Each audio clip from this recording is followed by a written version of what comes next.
Hello student, welcome to knowledge academy. Knowledge একাডেমিতে তোমাদের সবাইকে স্বাগত। আমি সাগ্নিক সুন্দর। আজকে আমি আলোচনা করব তোমাদের কাছে পাল বংশ এবং সেন বংশ, মূলত বাংলার মধ্যযুগের ইতিহাসের দুটি গুরুত্বপূর্ণ বংশ সম্পর্কে। WBCS ছাড়া স্টেটের বিভিন্ন পরীক্ষায় এই পাল বংশ এবং সেন বংশ, এই দুটি বংশ থেকে প্রশ্ন আসে এবং আসাটাই স্বাভাবিক। তার কারণ এই দুটি বংশ কিন্তু আমাদের বাংলার, অর্থাৎ এরা মূলত বাংলায় রাজত্ব করত। তখন বাংলা বলতে আমরা সাধারণভাবে বাংলা, বিহার এবং ওড়িশাকেই বুঝে থাকি। আমরা এছাড়াও দেখতে পাই আসামের কামরূপ অঞ্চলেও এই পাল বংশ এবং সেন বংশের যে আধিপত্য সেটা ছিল। তো পাল বংশের কথা বললে আমাদের প্রথমেই নাম আসে পাল বংশের প্রতিষ্ঠাতা গোপালের নাম। তো গোপাল কিভাবে পাল বংশ প্রতিষ্ঠা করেছিলেন ইত্যাদি প্রভৃতি, গোপালের পরবর্তী রাজারা তারা কি করেছিলেন, তারা কি কি স্থাপত্যের প্রতিষ্ঠা করেছিলেন, তাছাড়াও পাল বংশকে বাংলার স্বর্ণযুগ বা পাল যুগকে আরও ভালো বলতে গেলে বাংলার ইতিহাসে স্বর্ণযুগ কেন বলা হয় ইত্যাদি প্রভৃতি সম্পর্কে আমরা জানব। পাল বংশ আর সেন বংশ দুটি বাংলার বংশ হলেও দুজনের মধ্যে কিন্তু বিস্তর ফারাক আমরা লক্ষ্য করতে পারি। মূলত পাল বংশ যে রাজারা ছিল তারা ছিল বৌদ্ধ ধর্মাবলম্বী। আমরা গোপালকে দেখতে পাই, ধর্মপালকে দেখতে পাই, মহিপালকে দেখতে পাই, তারা মূলত বৌদ্ধ ধর্মাবলম্বী ছিলেন। অন্যদিকে যারা সেন বংশের রাজারা ছিলেন তারা মূলত কিন্তু হিন্দু ধর্মাবলম্বী ছিলেন। পাল বংশের রাজারা বৌদ্ধ ধর্ম প্রতিষ্ঠায় যতটা সহযোগিতা করেছেন, সেন বংশের রাজারা বৌদ্ধ ধর্ম দমনে ততটাই সহযোগিতা করেছেন, অর্থাৎ বৌদ্ধ ধর্ম প্রতিষ্ঠায় তারা অসহযোগিতা করেছেন। তো এই হচ্ছে মূলত ফারাক পাল বংশ আর সেন বংশের মধ্যে। পাল বংশ সেন বংশের প্রথমে আসে। পাল বংশের কথা বললেই আমরা মূলত ত্রিশক্তি সংগ্রাম, অর্থাৎ গঙ্গা যমুনার যে দোয়াব অঞ্চল, তাদের মধ্যবর্তী যে বিস্তীর্ণ অঞ্চল, সেটার অধিকার নিয়ে পাল, প্রতিহার এবং রাষ্ট্রকূট এই তিনটে বংশের মধ্যে প্রায়শই লড়াই লেগে থাকতো। পাল বংশ তো আমি বললাম এটা মূলত ছিল বাংলার একটি রাজবংশ, প্রতিহার ছিল রাজস্থানের একটি রাজবংশ এবং রাষ্ট্রকূট স্বাভাবিকভাবেই দাক্ষিণাত্যের একটি রাজবংশ। তাদের মধ্যে যে সংগ্রামটা চলেছিল বহুদিন জুড়ে সেটাকে আমরা ত্রিশক্তি সংগ্রাম বা ট্রাইপার্টাইট স্ট্রাগল নামে চিনে থাকি। তো পাল বংশের উত্থানের কথা আমাদের জানতে গেলে প্রথমে শশাঙ্কের কথা আমাদের জানতে হবে। আমরা জানি শশাঙ্কের মৃত্যুর পর সাধারণত যে গৌড়ীয় রাজবংশ ছিল আমাদের বাংলায় তার পতন ঘটে এবং সেই সময় বাংলার বিভিন্ন স্থানীয় গোষ্ঠীদের মধ্যে দ্বন্দ্ব শুরু হয় কে বাংলার শাসন ক্ষমতা দখল করবে এই বিষয়ে। অবশেষে একজন ক্ষত্রিয় কৃষক ছিলেন সাধারণত, কিন্তু কেউ কেউ বলেন ক্ষত্রিয় বংশোদ্ভূত ছিলেন, তো সেই কারণে ক্ষত্রিয় কৃষক বলাই ভালো। সাধারণভাবে ক্ষত্রিয়রা কৃষক থাকে না, কিন্তু ক্ষত্রিয় কৃষক আমি এই কারণেই বলছি যে আমরা দেখতে পাই গোপাল সাধারণত কৃষকদের যে জাতি সেখান থেকেই উঠে এসেছিলেন। তো এই ক্ষত্রিয় বংশধারী গোপাল নামক এক ব্যক্তি তিনি বাংলার শাসন ক্ষমতা দখল করেন এবং তিনি মূলত বাংলার মানুষদের দ্বারা নির্বাচিত হয়ে শাসন ক্ষমতা দখল করেন। অর্থাৎ গোপাল সাধারণভাবে একটি নিম্নবিত্ত পরিবারের সন্তান হলেও কোনো রাজবংশ থেকে তেমনভাবে বিলং না করলেও তাকে কিন্তু কিছুদিনের মধ্যেই অন্যান্য যারা গোষ্ঠীর নেতারা ছিল তারা মান্যতা দিতে শুরু করেন এবং তিনি পাল বংশ নামক নতুন এক রাজবংশের প্রতিষ্ঠা করেন আমাদের বাংলায়। পালদের সময় আমাদের বাংলার যে অর্থনৈতিক উন্নতি সেটা মারাত্মকভাবে বৃদ্ধি পেয়েছিল। এটা যে শুধুমাত্র কৃষিকাজের মাধ্যমে বৃদ্ধি পেয়েছিল পাল রাজবংশ থাকাকালীন তা নয়, পালদের সময়ে বাংলার সাথে দক্ষিণ পূর্ব এশিয়ার যে বাণিজ্য সেটাও অনেক উন্নতি হয়, তারও অনেক বৃদ্ধি হয় এবং স্বাভাবিকভাবেই বাংলার যে রাজস্ব সেটাও বৃদ্ধি পায়। পালদের প্রথম যে রাজধানী ছিল সেটা ছিল পাটলিপুত্রই, যে এখন যার নাম পাটনা, কিন্তু পরবর্তীকালে সেটা বিক্রমশিলায় ট্রান্সফার হয়ে যায়। বিক্রমশিলাও বিহারের অংশ এবং পাটলিপুত্রও কিন্তু বিহারেরই একটি জায়গা, সুতরাং বিহারের মধ্যেই তাদের রাজধানী সীমাবদ্ধ থাকে। এবার আমরা জানবো পাল রাজাদের সম্পর্কে। পাল রাজাদের সময়কাল বা পাল বংশের সময়কাল সাধারণভাবে আমরা বলে থাকি 750 থেকে 1150 খ্রিস্টাব্দ। কেউ কেউ এটাকে 1161 খ্রিস্টাব্দ অব্দিও বলা থাকে, যেহেতু এটি ঐতিহাসিক তথ্য এই নিয়ে মতবিরোধ থাকে, কিন্তু সাধারণভাবে আমরা 750 অর্থাৎ 750 থেকে 1150 খ্রিস্টাব্দ অব্দি এই সময়কালটাই মনে রাখবো। পাল বংশের প্রতিষ্ঠাটা যে গোপাল, এটা আমরা কোথা থেকে জানতে পারি? এটা আমরা জানতে পারি খলিমপুর যে তাম্র লিপি আছে, খলিমপুর কপারপেট ইনক্রিপশন আছে রাজা ধর্মপালের। এই ধর্মপাল পাল বংশের পরবর্তী রাজা, তো তার সময়কালে রচিত একটা ইনস্ক্রিপশন খলিমপুর কপার প্লেট ইনস্ক্রিপশন বা খলিমপুর তাম্রলিপি, সেখান থেকে আমরা জানতে পারি, সেখানে বর্ণিত আছে যে গোপাল পাল বংশের প্রতিষ্ঠা করেছিলেন। তিনি বুদ্ধিস্ট ছিলেন এবং সেই কারণে আমরা তার একটি গুরুত্বপূর্ণ স্থাপত্য দেখতে পাই, অর্থাৎ তার সময়কালে তৈরি, তার উদ্যোগে তৈরি, তার নাম হচ্ছে ওদন্তপুরী মোনাস্ট্রি, বিহারে অবস্থিত। এই ওদন্তপুরী মোনাস্ট্রিকে বলা হয় ভারতে যতগুলো মহাবিহার আছে, বৌদ্ধ মহাবিহার, তার মধ্যে দ্বিতীয় প্রাচীনতম। প্রথম তো আছে নালন্দা, নালন্দার পরে দ্বিতীয় প্রাচীনতম মহাবিহার যদি আমরা বলে থাকি আমাদের ভারতবর্ষের, তাহলে সেটা হচ্ছে এই ওদন্তপুরী মনাস্ট্রি, যেটা প্রতিষ্ঠা করেন রাজা গোপাল। এরপরে আসছেন ধর্মপাল। এই ধর্মপাল প্রথমে পরাজিত হয়েছিলেন রাষ্ট্রকূট রাজা ধ্রুবর কাছে, কিন্তু পরবর্তীকালে আবার ধ্রুবর সাথে যুদ্ধে তিনি জয়লাভ করেন এবং তার এই জয়কে উদযাপন করার জন্য তিনি একটি দরবার বসিয়েছিলেন কনৌজে। কনৌজে তিনি এই দরবার বসিয়েছিলেন কখন না, যখন তিনি জয়লাভ করলেন রাষ্ট্রকূট রাজা ধ্রুবর কাছে। কিন্তু পরবর্তীকালে প্রতিহার রাজা নাগাভট্ট টু, অর্থাৎ দ্বিতীয় নাগাভট্টর কাছে বিহারের মুঙ্গেরে তিনি আবার পরাজিত হন। ধর্মপাল পাল কিংডমকে ট্রান্সফার করেছিলেন একটি শক্তিশালী রাজবংশে বা একটি শক্তিশালী রাজত্বে। আমরা কিভাবে সেটা বুঝতে পারি? আমরা বুঝতে পারি এইভাবেই যে বাংলা আর বিহার দুটো অঞ্চলই তার সময় তিনি সরাসরি শাসন করতেন। এখান থেকে আমরা বুঝতে পারি যে ত্রিশক্তি সংগ্রাম চলা সত্ত্বেও তিনি পাল বংশকে একটি শক্তিশালী রাজবংশে পরিণত করেছিলেন। তার বিভিন্ন উপাধি ছিল, যেমন পরমেশ্বর, পরম ভট্টরকা, মহারাজাধিরাজা ইত্যাদি প্রভৃতি বিভিন্ন তার উপাধি ছিল। তবে তার সময়কালের সবথেকে গুরুত্বপূর্ণ কাজ হলো তিনি বিক্রমশিলা মহাবিদ্যালয় প্রতিষ্ঠা করেছিলেন। খুব গুরুত্বপূর্ণ, পরীক্ষায় বারংবার আসে বিক্রমশিলা ইউনিভার্সিটি কে প্রতিষ্ঠা করেছিলেন? উত্তর হবে রাজা ধর্মপাল। বিহারের ভাগলপুরে অবস্থিত এই বিক্রমশিলা ইউনিভার্সিটি। তার সময়কালে একজন তিব্বতীয় সন্ন্যাসী অতীশ দীপঙ্কর তিনি ভ্রমণ করতে এসেছিলেন বাংলা, এবং তার লেখনী থেকে, অতীশ দীপঙ্করের লেখনী থেকে আমরা জানতে পারি এই পাল বংশের বিভিন্ন কথা। এছাড়াও তিনি সোমাপুরী মনাস্ট্রি, সোমাপুরী মহাবিহার, সেটারও প্রতিষ্ঠা করেন। এই সোমাপুরী মহাবিহার কিন্তু বাংলাদেশে অবস্থিত, বাংলাদেশের পাহাড়পুর নামক একটি জায়গা আছে, সেখানে অবস্থিত। এর আগের নাম ছিল সোমাপুরী, সেই কারণে সোমাপুরী মনাস্ট্রি এটা বলা হয়। তাহলে আমরা দেখতে পারলাম যে ধর্মপালের মূল কাজ যেটি, সেটি হলো ধর্মপাল পাল বংশকে একটি শক্তিশালী রাজত্বে পরিণত করেছিলেন। গোপাল তো পাল বংশের প্রতিষ্ঠা করেন, কিন্তু তাকে শক্তিশালী রাজত্বে পরিণত করেছিলেন ধর্মপাল।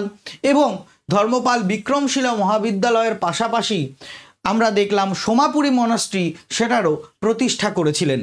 এরপরে আমরা দেখব রাজা দেবপাল সম্পর্কে। রাজা দেবপালের একটি গুরুত্বপূর্ণ কাজ ছিল আসাম বা কামরূপ দখল করা, অর্থাৎ পাল বংশের যে সীমানা সেটা কিন্তু এখন আসামে পৌঁছে গেল। বাংলা বিহার তো অলরেডি ছিল, ওড়িশাও থাকলো এবং আসামেও পৌঁছে গেল, অর্থাৎ আসাম অবধি পাল বংশের যে সীমানা সেটা বিস্তৃত করেছিলেন আমাদের রাজা দেবপাল।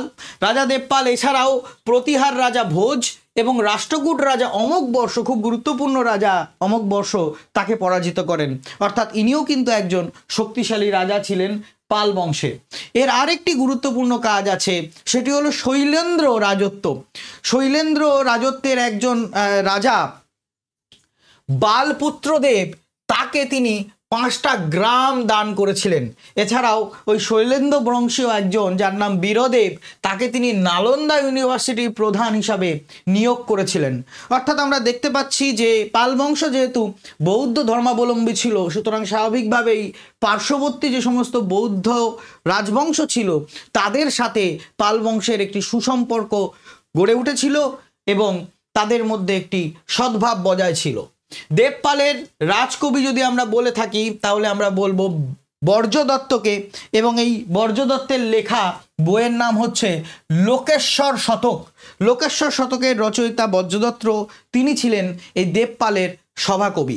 সন্ধ্যাকর নন্দী পাল বংশের সব থেকে গুরুত্বপূর্ণ কবি, কিন্তু মজার ব্যাপার হলো সন্ধ্যাকর নন্দী কিন্তু ছিল আসলে মদন পালের রাজকবি। এই মদন পাল কে ছিলেন? মদন পাল কিন্তু ছিলেন পাল বংশের শেষ রাজা, যাকে পরাজিত করেছিলেন বিজয় সেন।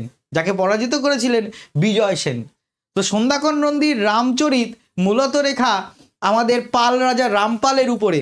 এই রামপালের রাজসভায় কাজ করতেন সন্ধ্যাকর নন্দীর পিতা, কিন্তু সন্ধ্যাকর নন্দী যদি বলা হয় কার রাজকবি ছিলেন তাহলে সেটা কিন্তু হবে মদন পাল।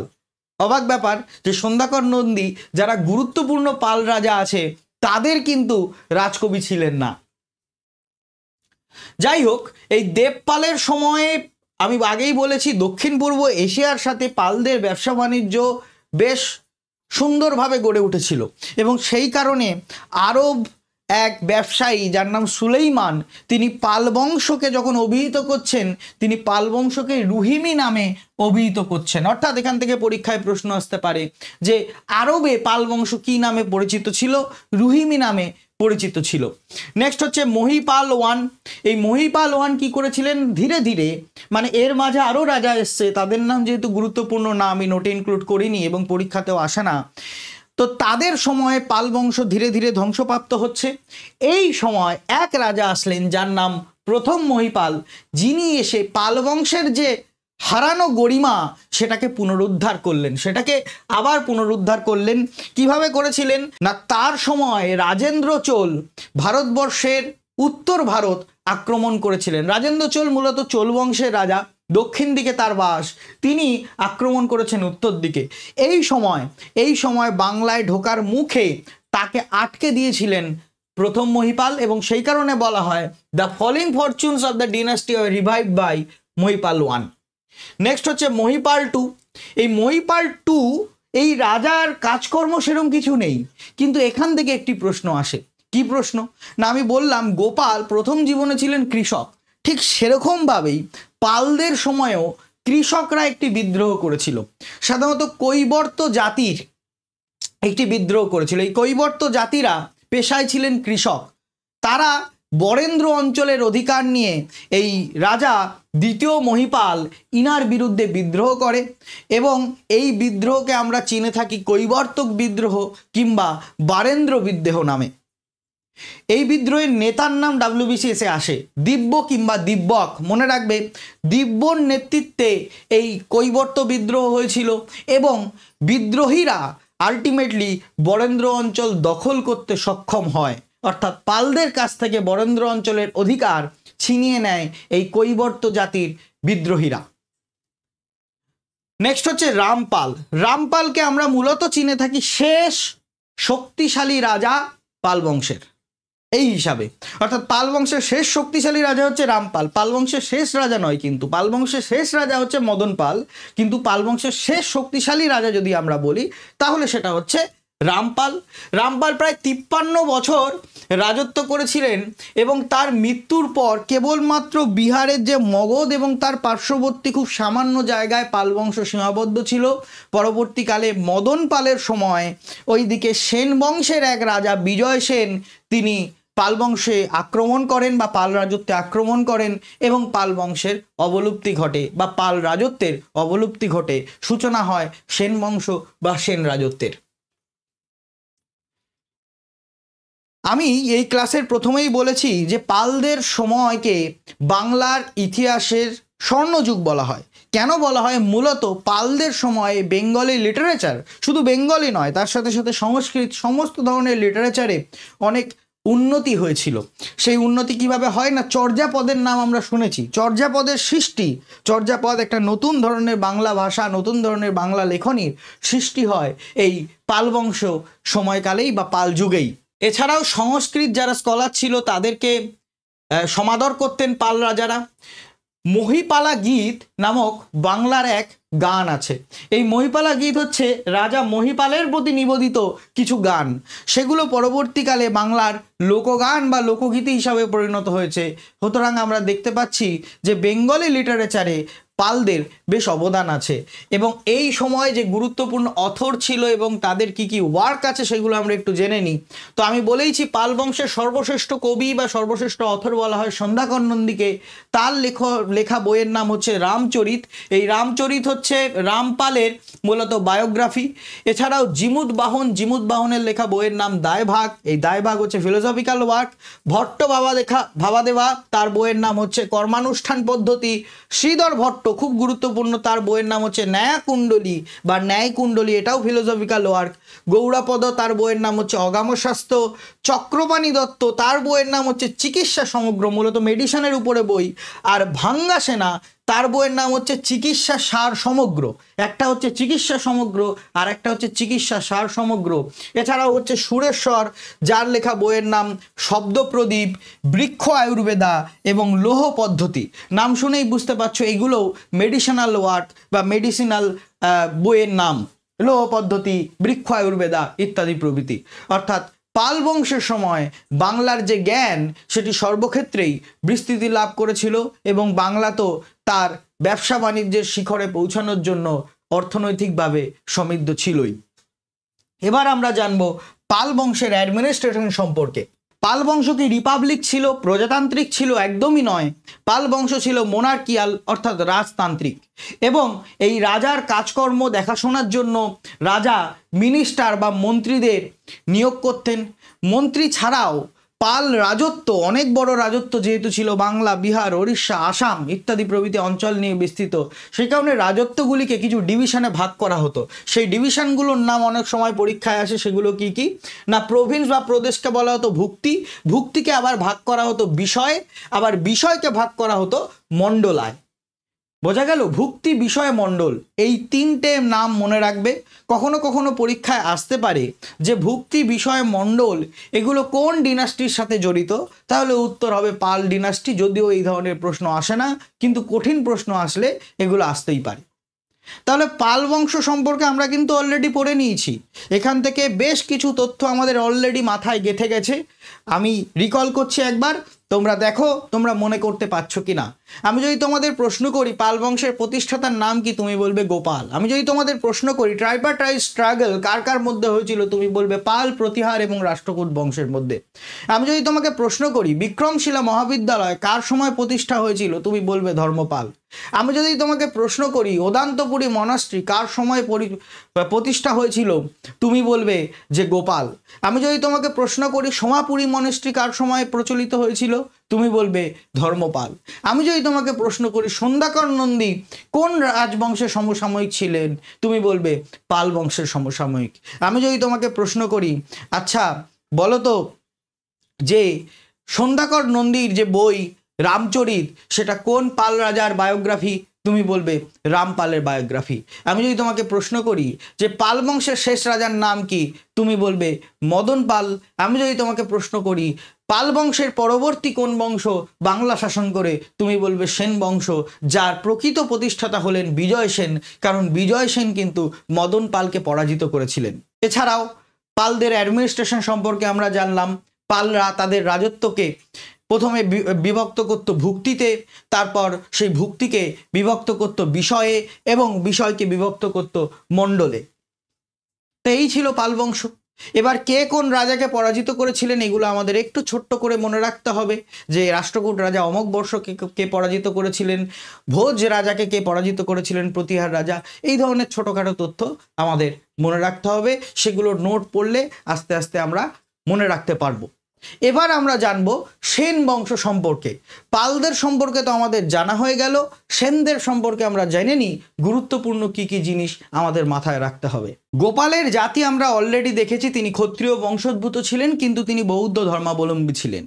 কিন্তু যদি বলি সেনরা কোন বংশোদ্ভূত ছিলেন, তাহলে তারা হচ্ছেন ব্রাহ্ম ক্ষত্রিয় বংশোদ্ভূত। অদ্ভুত ব্যাপার, ব্রাহ্ম ক্ষত্রিয় কথাটার মানে কি? মানে হচ্ছে ঐতিহাসিকরা বর্ণিত করছেন এভাবে যে সেনরা ছিল জন্মসূত্রে ব্রাহ্মণ, কিন্তু তারা হাতে যেহেতু অস্ত্র তুলে নিয়েছিল সেই কারণে তাদেরকে ব্রাহ্ম ক্ষত্রিয় বংশোদ্ভূত এই হিসাবে অভিহিত করা হয়, এবং ইনারা ছিলেন হিন্দু ধর্মাবলম্বী। যদি বলি যে সেন বংশের ফাউন্ডারকে, তাহলে কিন্তু উত্তর হবে সামন্ত সেন। মূলত সামন্ত সেনের পরে আসেন হেমন্ত সেন, তারপর আসেন বিজয় সেন। সামন্ত সেনকে আমরা ফাউন্ডার বলবো। সামন্ত সেন মূলত পালেদের আন্ডারে, পাল রাজবংশের আন্ডারে একজন সামন্ত ছিলেন। কিন্তু যদি বলি অ্যাকচুয়াল ফাউন্ডারকে, সেন বংশের প্রকৃত প্রতিষ্ঠাতাকে, যেখান থেকে সেন বংশের আসল উত্থান হয়, তাহলে সেটা কিন্তু হবে বিজয় সেন। অর্থাৎ সামন্ত সেন আসছে, তারপর হেমন্ত সেন, তারপর বিজয় সেন। সেখান থেকেই সেন বংশের প্রকৃত প্রতিষ্ঠা হয়। সেই কারণে বিজয় সেনকে বলা হয় অ্যাকচুয়াল ফাউন্ডার অফ সেনা ডিনাস্টি। বিজয় সেন ভাঙ্গা নামক একটি অঞ্চল জয় করেছিলেন। এই ভাঙ্গা মূলত পশ্চিমবঙ্গের কিছু অংশ এবং বাংলাদেশের কিছু অংশ, তার প্রাচীন নাম হচ্ছে ভাঙ্গা, সেটা জয় করেছিলেন এবং এখান থেকেই মূলত সেন বংশের প্রকৃত প্রতিষ্ঠাতা হয়। বিজয় সেন লাস্ট পাল রাজা মদন পালকে পরাজিত করেছিলেন, এ সম্পর্কে তো আমি আগেই বলেছি। বিজয় সেনের দুটো রাজধানী ছিল, একটা ছিল বাংলাদেশে, একটা ছিল আমাদের পশ্চিমবঙ্গে। বাংলাদেশের তার নাম ছিল বিক্রমপুর, আর পশ্চিমবঙ্গের নাম ছিল, পশ্চিমবঙ্গে যে রাজধানীটা ছিল তার নাম ছিল বিজয়পুর। ফেমাস কবি শ্রীহর্ষ, যিনি বিজয় প্রশস্তি রচনা করেছিলেন, তিনি এই বিজয় সেনের রাজসভাতেই সমাদৃত হতেন। অর্থাৎ এই বিজয় প্রশস্তিতে বর্ণিত আছে বিজয় সেনের কথা। এছাড়াও ব্যারাকপুর থেকে একটি তাম্রলিপি পাওয়া যায়, যেখানে বিজয় সেনকে মহারাজাধিরাজ নামক আখ্যা দেয়া হয়। এরপর আসছেন বল্লাল সেন। বল্লাল সেন সমাদৃত হয়ে থাকেন এই কারণে যে তিনি সেন বংশকে একত্রিত করেছিলেন। তিনি মিথিলা জয় করেন। এছাড়াও তিনি কুলীন প্রথা, ব্রাহ্মণদের মধ্যে যে কুলীন প্রথা ছিল তার প্রচলন করেন। এখান থেকে পরীক্ষায় প্রশ্ন আসে যে কুলিনিজম এর ফাউন্ডার কে আমাদের বাংলায়, সেটা কিন্তু হচ্ছে বল্লাল সেন। বল্লাল সেন বিবাহ করেছিলেন রামাদেবী নামক এক রাজকন্যাকে। মূলত এই রামাদেবী ছিল চালুক্য রাজবংশের এক রাজকন্যা। বল্লাল সেন যে শুধু ভালো রাজা ছিল তাই নয়, তার সাথে সাথে ভালো লেখকও ছিলেন বটে, এবং তার লেখা দুটি বইয়ের নাম পরীক্ষায় বারংবার আসে। একটি হলো দানসাগর এবং দ্বিতীয়টি হলো অদ্ভুত সাগর। এই দানসাগর আর অদ্ভুত সাগরের মূল রচয়িতা হলো বল্লাল সেন, কিন্তু অদ্ভুত সাগর লিখতে লিখতে তিনি মারা যান।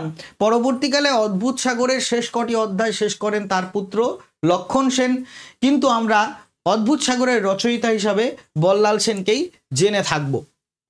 লক্ষণ সেনের সময় আমাদের সেন রাজ্য বা সেন রাজবংশ বা সেন রাজত্ব অনেকটা এক্সপ্যান্ড করেছিল। অর্থাৎ বাংলা ছাড়াও আসাম, ওড়িশা, বিহার এবং বলা হয় যে উত্তরপ্রদেশের বারাণসী অবধি বিস্তৃত হয়েছিল সেন রাজত্ব। এবং এই কারণে লক্ষণ সেন হচ্ছে প্রথম বাংলা রাজা যিনি উত্তরপ্রদেশ অবধি বা বারাণসী অবধি তার রাজত্ব বিস্তৃত করেন। তিনি জয়চন্দ্রকে পরাজিত করেছিলেন। তার উপাধি ছিল গৌড়েশ্বর এবং তিনি বৈষ্ণব ধর্মাবলম্বী ছিলেন। সেন রাজারা মূলত হিন্দু ছিলেন, কিন্তু লক্ষণ সেন মূলত ছিলেন বৈষ্ণব ধর্মাবলম্বী। পরীক্ষায় প্রশ্ন আসে, তার যে মন্ত্রী ছিল, প্রধানমন্ত্রী আর কি, তার নাম ছিল হলায়ুদ। এবং এই লক্ষণ সেন অদ্ভুত সাগরের যে বাদবাকি লেখনীর কাজ সেটি সম্পন্ন করেন, যে সম্পর্কে আমি আগেই বলেছি। লক্ষণ সেনের রাজকবি ছিল উমাপতি ধর।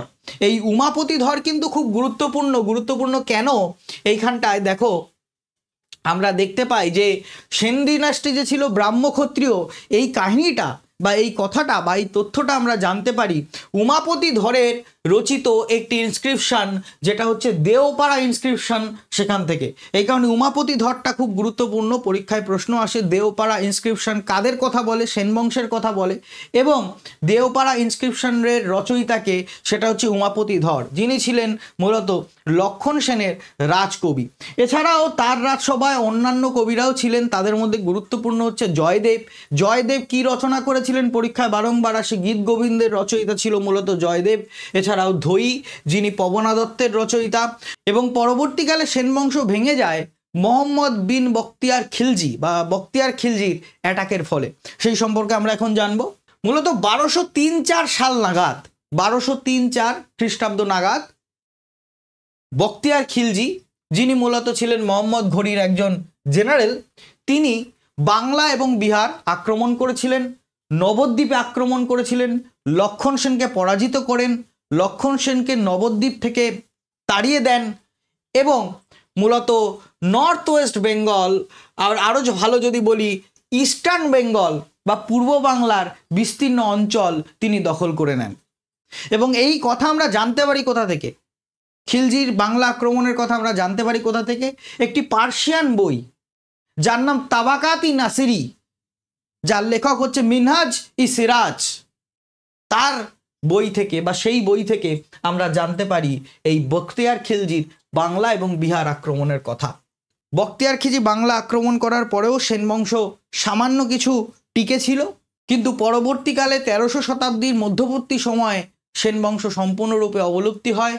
দেব ডিনাস্টির হাতে, এবং এই কারণে লেখা আছে however by the middle of 13th century the Senas were overthrown by Deva dynasty. তাহলে সেন বংশ থেকে কি কি প্রশ্ন আসে বিসিএসে সেটা একটু আলোচনা করে দিই। কুলীন প্রথার জনককে আমরা দেখলাম বল্লাল সেন, আমরা দেখলাম যে গীত গোবিন্দের রচয়িতাকে জয়দেব, উমাপতি ধরকার সহকবি ছিলেন, লক্ষণ সেনের সভাকবি ছিলেন, আসাম, বারাণসী ইত্যাদি প্রভৃতি অঞ্চল জয় করেছিলেন কে, আমরা বলবো লক্ষণ সেন। এবং সেন বংশের প্রকৃত প্রতিষ্ঠাতা যদি কে, তাহলে আমরা বলবো বিজয় সেন। কিন্তু সেন বংশের প্রতিষ্ঠাতা যদি বলি তাহলে আমরা বলবো সামন্ত সেনের কথা। সামন্ত সেন, হেমন্ত সেন, বিজয় সেন, বল্লাল সেন এবং লক্ষণ সেন। এবং মোহাম্মদ বখতিয়ার খিলজি কবে ভারত অ্যাটাক করেছিলেন, বা আরও ভালো বলতে গেলে ভারত অ্যাটাক নয়, ভারত অ্যাটাক তিনি করেছিলেন 1200 খ্রিস্টাব্দে, কিন্তু বাংলা অ্যাটাক করেছিলেন, বাংলা এবং বিহার অ্যাটাক করেছিলেন কত খ্রিস্টাব্দে যদি বলি তাহলে বলবো 1204 খ্রিস্টাব্দে। এই ছিল আজকের ক্লাস। পাল এবং সেন ডিনাস্টি সম্পর্কে আমাদের এই কটি তথ্য মনে রাখতে হয়। বাদ বাকি যা যা তথ্য আসে বা যা যা তথ্য আসতে পারে সমস্তটাই নোটে ইনক্লুড করা আছে। এগুলি পড়বে, 2-3 বার পড়লেই তোমাদের মাথায় মনে থাকবে, বারবার রিভিশন দেবে, তাহলে তোমাদের আর ভোলার কোনো সুযোগ থাকবে না। সবাই খুব ভালো থেকো, ভালো করে পড়াশোনা করো। After all, thanks for watching.